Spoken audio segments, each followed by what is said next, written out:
রমজানে পণ্যের সরবরাহ স্বাভাবিক থাকবে বলে আশ্বাস দিয়েছে ভোক্তা অধিকার সংরক্ষণ অধিদপ্তর। এছাড়া দাম সহনীয় রাখতে পর্যাপ্ত বাজার মনিটরিং করা হবে বলেও জানানো হয়। বৃহস্পতিবার বিকেলে রাজধানীর কারওয়ান বাজারের টিসিবি ভবনে ভোক্তা অধিদপ্তরের কার্যালয়ে ব্যবসায়ীদের সাথে এক মত বিনিময় সভায় এসব কথা জানানো হয়। তবে এখনও বাজারে খেজুর, মশলা ও ভোজ্য তেলের ঘাটতি আছে বলেও জানান ভোক্তা অধিদপ্তরের মহাপরিচালক। তিনি আরও বলেন, বিভিন্ন সময় চোরাই পথে দেশের বাইরে থেকে পণ্য সরবরাহ করে অসাধু ব্যবসায়ীরা। এতে দেশের বাজারে পণ্যের দাম অস্থিতিশীল হয়ে ওঠে।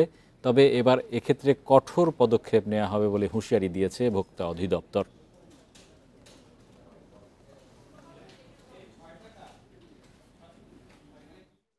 তারাও আশ্বাস দিয়েছেন যে এখানে অতিরিক্ত মূল্য চাওয়া হবে না আমদানি পণ্যের ক্ষেত্রে, অথবা যেখানে যেখানে প্যাকেটিং লেভেল দরকার সেটা ব্যবহার করবেন।